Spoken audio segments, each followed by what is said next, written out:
नमस्कार, मुलाकात में आपका स्वागत है। साथियों, मेरा नाम है अर्पित कुमार। साथियों, मुलाकात में आज हमारे साथ जो मेहमान जुड़ने वाले हैं वो किसी परिचय के मोहताज नहीं हैं। साथियों, आज हमारे साथ जुड़ने वाले हैं फिरोजाबाद के पूर्व सांसद अक्षय यादव जी। अक्षय यादव जी, मुलाकात में आपका स्वागत है। बहुत बहुत धन्यवाद। अक्षय जी, चुनाव सर पे है, चुनाव आने वाला है, क्या तैयारियाँ हैं? देखिए, हमारे जितने कार्यकर्ता हैं समाजवादी पार्टी के, सब लगे हुए हैं।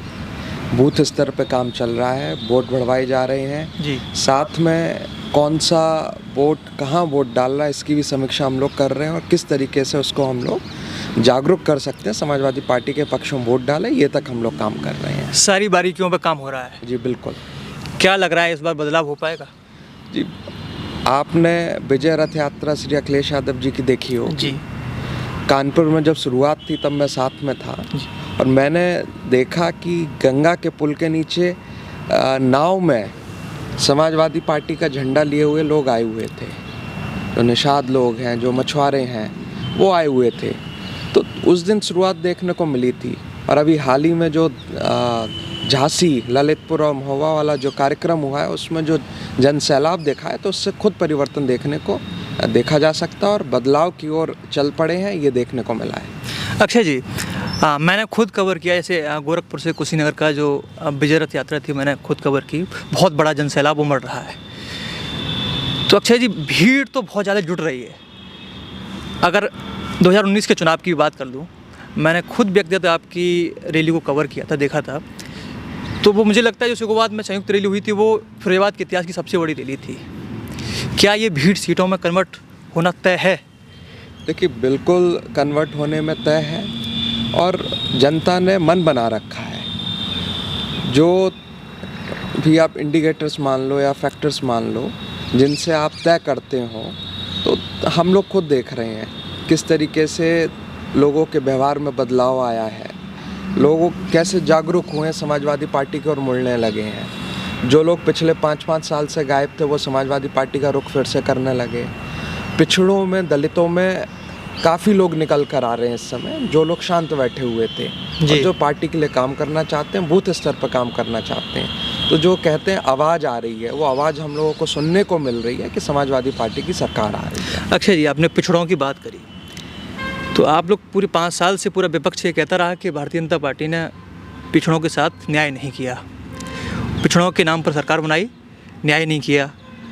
तो जिनका जिक्र सबसे ज़्यादा होता है डिप्टी सीएम केशव प्रसाद मौर्य जी का, वो अभी बहुत ज़्यादा हमलावर हो गए हैं।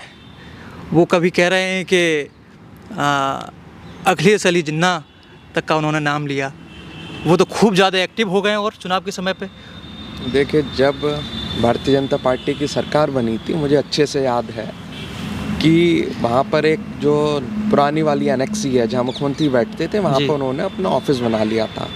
तो उनकी तख्ती उखाड़ कर डस्टबिन में फेंकवा दी गई थी और वो ऑफिस को भी धुलवाने का काम करा गया था। तो कहीं ना कहीं पिछड़ों की बेइज्जती करने का काम ये जो मुख्यमंत्री आज की तारीख में लगातार करते रहे हैं। उसके बाद कई जगह स्टूल पर उनको बिठाया गया और जो इस तरह के हताशा वाले बयान है जो आजकल सुनने को मिल रहे हैं, उस कारण ये है कहीं कल को आगे चलकर सारा जो हारेगी भारतीय जनता पार्टी, उसका जो ढीमड़ा है वो उनके सिर पर ना फोड़ा जाए। अच्छा, सांसद जी, और भारतीय जनता पार्टी कहती है कि उसने विकास किया है, हर क्षेत्र में विकास किया है। इस दावे में कितनी सच्चाई आपको लगती है? देखिए, कहाँ तक पहुँच पाई है भारतीय जनता पार्टी विकास के मामले में? हम आज फिरोजाबाद में बैठे हुए हैं। आप सबसे पहले फिरोजाबाद की बात कर लेते हैं। जी। फिरोजाबाद में कोई एक सिंगल ऐसा काम बता दें जो भारतीय जनता पार्टी की सरकार ने कराओ, यहाँ के विधायक ने कराओ या यहाँ के जो भी उनके लोग हैं उन्होंने कराओ। यहाँ पे ट्रॉमा सेंटर, मेडिकल कॉलेज, नगर पालिका से नगर निगमों की ग्रांट बढ़ाना, सड़कें बनाना, जितने काम है सब समाजवादी पार्टी की सरकार में हुए। पानी फिरोजाबाद का ख़त्म हो गया तो वो समाजवादी पार्टी लेकर आई। उसी को ये अपना बताने लग गए, उद्घाटन करने लग गए। तो जो उद्घाटन की जो एक हम लोग बार बार कहते हैं, क्यों कहते हैं? क्योंकि जो पानी जेड़ा झाल का है फिरोजाबाद, इसको भी बीजेपी अपना बताने लग गई। मेडिकल कॉलेज अपना बताने लग गई। मेट्रो का उद्घाटन लखनऊ में उसको बताने लग गई। जब फिरोजाबाद में काम नहीं हुए तो जो प्रदेश स्तर के काम है इनको भी ये अपना बता रहे हैं। आपने श्री अखिलेश यादव जी को लगातार सुन रहे हैं जी, जिसके दिमाग में विज़न होता है, जिसको काम करना हो तो वो काम करके दिखाता है। जब ये आए थे तो इनके पास कोई विज़न नहीं था। मुझे नहीं लगता कोई भी प्रदेश की ऐसी योजना बनी जो सीधे गरीबों को, मज़दूरों को, नौजवानों को लाभ देती हो। ये जो केंद्र सरकार की योजनाएं थे उनको थोपने का काम करते रहे, लेकिन वो भी पूरी तरीके से फेल हो गई। सबसे बड़ी उनकी योजना आयुष्मान योजना थी, वो पूरी तरीके से फ्लॉप रही है, फेल रही है। संजय जी, आयुष्मान कार्ड की आपने बात करी।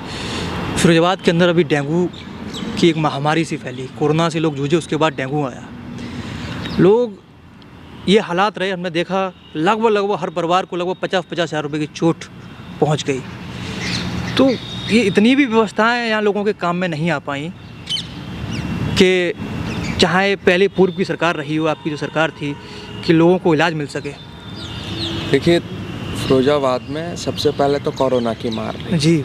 उस समय ऑक्सीजन नहीं मिल पाई, उसके वजह से कई लोग मर गए और कई लोग इलाज करने अस्पताल नहीं पहुंच पाए क्योंकि इलाज नहीं मिल रहा था उनको, कुछ जो अन्य बीमारियां थी उनका। फिर डेंगू की मार सबसे ज़्यादा फिरोजाबाद ने झेली है। फिरोजाबाद में डेंगू जो यहाँ के बीजेपी के मेयर और विधायक थे, इनके झगड़े से चालू हुआ। नगर निगम में कहीं साफ़ सफाई नहीं हुई, गंदगी फैलती रही। जो तली झाड़ सफाई होनी चाहिए थी नालों की, वो नहीं है, जिससे मच्छरों की पैदावार बढ़ती चली गई और डेंगू फैला। डेंगू में कम से कम 4 से 5 हज़ार आदमी फिरोजाबाद के अंदर मरा होगा, लेकिन सरकारी आंकड़े आप देखोगे तो ये 40-50 बता दें तो बड़ी बात है। मुख्यमंत्री जी यहाँ आए, जिन बच्चों को वो अस्पताल में देख के गए, वो अगले दिन बच्चे मर गए डेंगू से, उनको इलाज नहीं मिल पाया।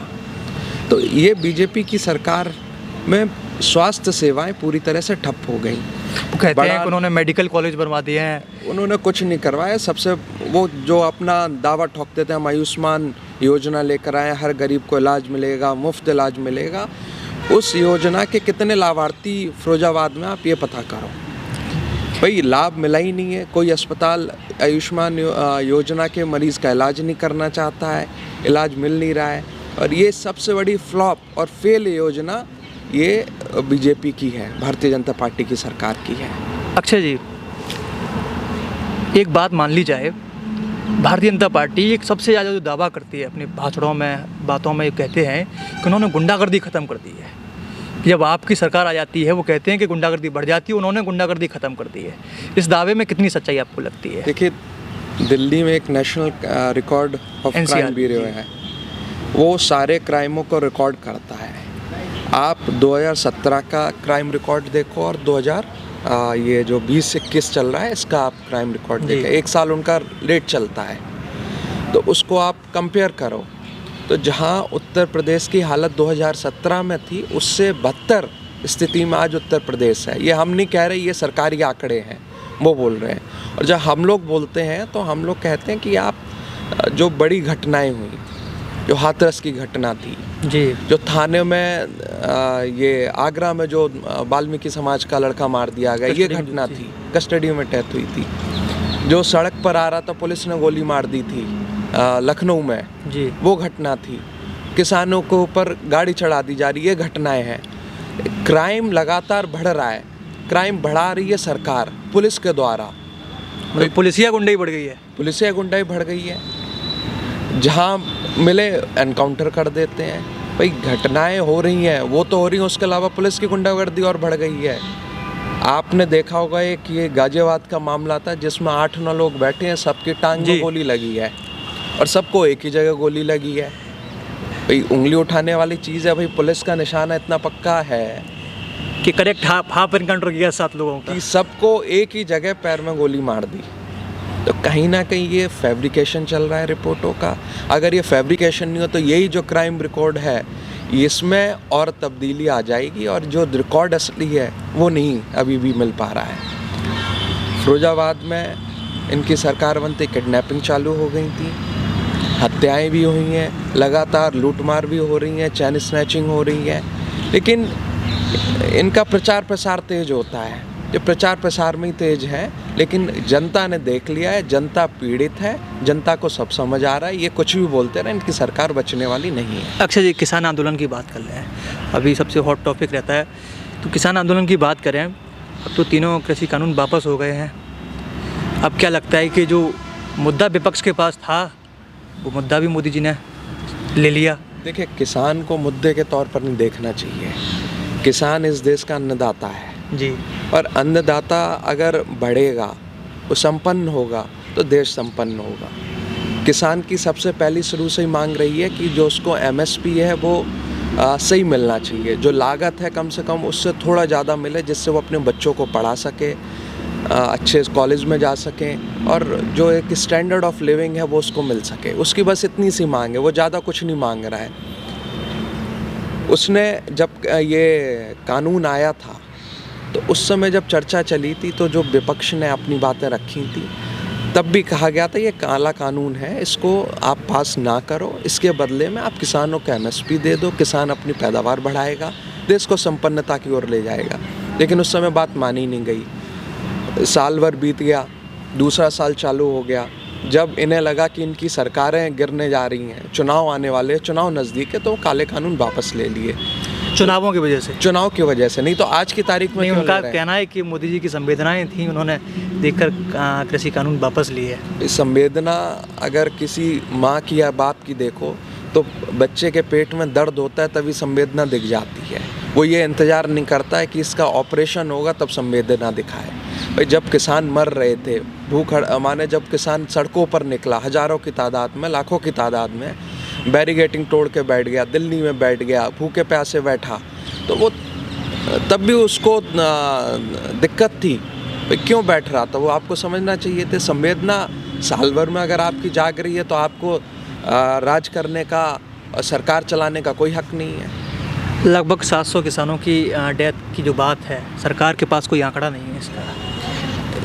आंकड़ा उनके पास किसी चीज़ का नहीं है। उनके पास तो आंकड़ा ये भी नहीं है कि क्राइम कितना यूपी में ये लोग कर रहे हैं। वो तो अपने हिसाब से आंकड़े बता दिए जाते हैं उनके, और ये बहुत दुखद बात है। आप जो 3 लोग मर गए, जो लखीमपुर खीरी में 4 लोग थे जो मर गए, गाड़ी जिनके ऊपर चढ़ गई उसमें किसान थे। जो कह रहे हैं आंकड़ा नहीं है, सीधा सीधा आंकड़ा आपका वो है कि नहीं है कि किसान के ऊपर गाड़ी चढ़ा दी गई, किसान मरा नहीं मरा। उसके बाद जो घटना हुई बॉर्डर पे, जो हार्ट अटैक से मर गए, भाई मरे। उसके अलावा अखबारों में छपी, न्यूज़ चैनलों में छपी, आपके माध्यम से सबने देखा, तो वो मरे हैं। और पार्लियामेंट में सीधे सीधे कह देना हमारे पास आंकड़े नहीं है, तो ये तो सरकार का मजाक सा उड़सा गया है इस बात से। शहीद किसानों की सम्मान राशि की जो बात कही जाती है, उसके लिए अक्षय यादव क्या कहेंगे? कि हमारे राष्ट्रीय अध्यक्ष जी ने कह दिया है हमारी सरकार बनेगी तो जो 25 लाख रुपए हैं वो किसानों को देने का काम करा जाएगा। जो वो कहते हैं करके दिखाते हैं, हमने शुरू से देखा है और ये देखने को भी मिलेगा। अब बात कर ली जाए फिरोजाबाद की। फिरोजाबाद में 5 विधानसभा सीट है। अभी 2022 तक समाजवादी पार्टी के पास एक भी सीट नहीं है। इस बार क्या स्थिति लग रही है फिरोजाबाद की? देखिए, फिरोजाबाद में हम 5 सीटें जीतने वाले हैं। हम लोगों का काम मजबूती से हो चुका है। प्रचार प्रसार में हम लोग नहीं, हम आपको देख रहे हैं, हम आपको फॉलो नहीं कर पा रहे हैं, इतने आपके इवेंट चल रहे हैं जगह जगह खिरोच के। जहाँ हमें काम करना था हम लोग कर चुके हैं। हम लोग जनता को जागरूक कर रहे हैं, जनता हमारे साथ है। जनता का जो फैसला है वो समाजवादी पार्टी के पक्ष में आने वाला है और 5 सीटें हम लोग समाजवादी पार्टी की निकाल कर फिरोजाबाद से देंगे। अक्षय जी, सभी छोटे छोटे दलों के साथ आपकी पार्टी का गठबंधन हो रहा है। एक पार्टी और है छोटी, PSP, उसके साथ गठबंधन होगा? देखिए, ये जनता का सवाल है। लोगों ने ये शुरू से हम कह रहे हैं, राष्ट्रीय अध्यक्ष जी का जो फैसला होगा वो फैसला सभी लोग मानेंगे। और अगर प्रसपा समाजवादी पार्टी के साथ आती है, जो हम लोग को जिम्मेदारी दी जाएगी वो जिम्मेदारी हम लोग निभाएंगे। और सभी पार्टी के नेताओं का और पार्टी का सम्मान समाजवादी पार्टी करेगी। अगर सरकार बनती है तो फिरोजाबाद के इस बार की 5 सालों में क्या मिलेगा? देखिए, सबसे पहले जो सबसे पिछड़ा है, माने हम लोग जो हमने 5 साल में देखा भारतीय जनता पार्टी की सरकार में, सबसे ज़्यादा जो नुकसान हुआ है स्वास्थ्य में हुआ है जी। भाई, लोगों की जान बच जाए, इससे बड़ा काम नहीं हो सकता। हम लोगों ने मेडिकल कॉलेज बना लिया, ट्रॉमा सेंटर बना लिया, लेकिन इनमें इलाज फिर भी अच्छा नहीं मिल पाया। तो हम लोग की कोशिश रहेगी अच्छे डॉक्टर आएँ, और जहाँ स्वास्थ्य सेवाएं पिछड़ी हुई हैं, जो बड़े बड़े नगर हैं फिरोजाबाद में, सुखाबाद, सिरसागंज, टूंडला, जसराना, इनमें स्वास्थ्य सेवाओं को और अच्छा करा जा सके, ये हम लोगों की प्राथमिकता रहेगी। कुछ क्षेत्र फिरोजाबाद का अभी भी ऐसा है, ग्रामीण क्षेत्र, जहाँ पे पानी की समस्या की बहुत दिक्कत है, पीने के पानी की। वहाँ पे पीने का पानी खारा होने की वजह से 4-4, 5-5 किलोमीटर दूर से पानी लाना पड़ रहा है। उस व्यवस्था को हम लोग सही करके करेंगे। और सिंचाई का जो टूंडला क्षेत्र है, जसराना का क्षेत्र है, वहाँ पे सिंचाई के पानी की कमी है, नहर नहीं पहुँचती है, बम्बा नहीं पहुँच रहा है, उनकी सफाई नहीं हो रही है पिछले 4-5 साल से। तो किसानों को राहत मिले, उनको समय पे पानी मिले, ये हम लोगों की कोशिश रहेगी। इसके अलावा जो सड़कें का निर्माण है वो होना चाहिए, टूट गई हैं सड़कें वो बने, और जो आदर्श गांव होने चाहिए फिरोजाबाद में, हमने पहले भी कहा था, हम लोग कोई एक आदर्श गांव नहीं बनाना चाहते, हम लोग चाहते हैं फिरोजाबाद के सभी गांव आदर्श गांव हों। उसकी तरफ हम लोगों ने काम भी चालू करा था, उन कामों को हम लोग पूरा करेंगे। सर, मेरा एक सवाल है कि शिक्षा के क्षेत्र में फिरोजाबाद को क्या विशेष मिलेगा? देखिए, शिक्षा के क्षेत्र में पिछले 5 साल में जब से हम लोग आए हैं, 2 यूनिवर्सिटी प्राइवेट आई हैं जी। हम लोग चाहेंगे कि कोई सरकारी यूनिवर्सिटी भी यहाँ आए जी।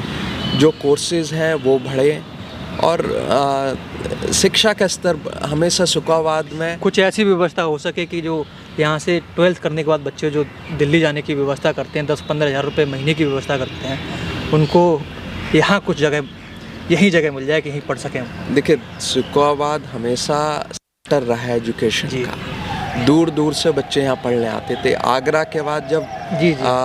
आगरा कानपुर के बीच इकलौता सुखाबाद होता था जहाँ कॉलेज होते थे, और यहाँ पर सब लोग पढ़े, नेताजी भी पढ़े आकर, तो यहाँ पर शिक्षा का स्तर बढ़े, हम लोग की हमेशा पहल रहती है। जो जिसमें कॉलेज में नेताजी पढ़े, वहाँ पर हमेशा नेताजी ने अन्नदान दिया, कॉलेज को मजबूत करा, अच्छे टीचर्स लेकर आए, इंफ्रास्ट्रक्चर बढ़ाने का काम करा। उसमें हम लोग भी आगे काम करेंगे, और उस कॉलेज को अगर हम लोग यूनिवर्सिटी बना सकें तो हम लोग उसमें कामयाब माने जाएंगे। तो हम लोग ये भी पहल करेंगे। और सबसे बड़ी जो कमी है यहाँ, शिक्षा के बाद जितने लोग हैं अधिकतर बाहर नौकरी के लिए जाते हैं, और नौकरी अगर फिरोजाबाद में, रोज़गार अगर फिरोजाबाद में हो जाए तो बहुत अच्छा होगा। तो हम लोग पहल करेंगे कि कॉलेज भी यहाँ मजबूती से आए, यूनिवर्सिटी बने, टीचर यहाँ अपॉइंट हों, और रोज़गार पैदा हो सके, उस पर भी काम करेंगे। जब एयरपोर्ट की बात चल रही थी जेवर वाले की, तो अखिलेश भैया ने हम लोगों से कहा था, हमारे राष्ट्रीय अध्यक्ष जी ने कहा था कि हिरन गांव में हम लोग एयरपोर्ट बनाएंगे, और जो लॉजिस्टिक सेंटर है, भाई आप आने जाने के लिए आप जेवर इस्तेमाल करो, लेकिन लॉजिस्टिक सेंटर हम लोग जो यहाँ का बेहड़ का इलाका है, जो नया एक्सप्रेस वे बना है, उसके किनारे हम लोग UPSIDC के थ्रू डेवलप करेंगे, लॉजिस्टिक्स पार्क्स लेकर आएंगे। उसके लिए पूरा तैयारी हो गई थी, कहाँ ज़मीन एक्वायर होनी है, कैसे बनना है, रूपरेखा एक तय हो चुकी थी। वो नहीं मिल पाया, लेकिन लॉजिस्टिक्स पार्क हम लोग कोशिश करेंगे फिर भी बनाए यहाँ, क्योंकि कनेक्टिविटी बड़ी अच्छी है, आगरा पास में है, और क्योंकि ये रूट बड़ा अच्छा है रेलवे का। अगर लॉजिस्टिक पार्क हम लोग बनाएंगे उससे भी रोज़गार पैदा होगा। तो जो भी हम लोग यहाँ कर सकें काम फिरोजाबाद में, वो हम लोग करके दिखाएंगे। समाजवादी पार्टी के आप बहुत बड़े नेता हैं, मैं ये जानना चाहता हूँ कि लोगों की उत्सुकता है कि सीटें कब क्लियर हो रही हैं, प्रत्याशी कब क्लियर हो रहे हैं? देखिए, प्रत्याशी सब मेहनत में लगे हुए हैं, लगभग प्रत्याशी जो हैं मेहनत कर रहे हैं, सब नज़र में हैं। हम लोग अपने फिरोजाबाद में भी सर्वे करवा रहे हैं, लखनऊ में भी सर्वे चल रहे हैं, और लगभग नाम तय हो चुके हैं। जो औपचारिकता है वो जल्द पूरी हो जाएगी, और सभी लोग खुलकर मैदान में उतर जाएंगे। मेरा आखिरी सवाल, मुलाकात के साथ बातचीत करके आपको कैसा लगा? आप से मिलकर बड़ा अच्छा लगा। आज ठंडे मौसम में जी यहाँ आपके साथ बैठे हैं, और आने वाला समय समाजवादियों का हो, ऐसी आपसे भी हम आग्रह करेंगे कि हम लोगों की खबरें आप लगातार दिखाएं, मुलाकात ऐसा समय हम लोगों को देता रहे, साथ हम लोग की मुलाकात होती रहे, और फिरोजाबाद को आप लोग बड़े पर्दे पर दिखाते रहें। अक्षय जी, अब मेरी एक आगे की रिक्वेस्ट मैं यहीं कर ले रहा हूँ ऑन कैमरा। अगली इंटरव्यू का समय मुझे जल्दी मिलेगा, और नॉन पॉलिटिकल इंटरव्यू होगा, चाहे चुनाव की बात हो। जी बिल्कुल, आपसे तेरा तेरा जी तेरा। अक्षय जी बहुत बहुत धन्यवाद। ये थे हमारे साथ फिरोजाबाद के पूर्व सांसद अक्षय यादव जी, जिन्होंने सारे सवालों के जवाब बेबाकी से दिए। तो साथियों, मुलाकात से जुड़े रहिए, मुलाकात को लाइक और शेयर करते रहिए। बहुत बहुत धन्यवाद। आप देख रहे थे मुलाकात। अगर आपको हमारी खबरें पसंद आई तो हमारे चैनल को लाइक, फॉलो और सब्सक्राइब करना ना भूलें।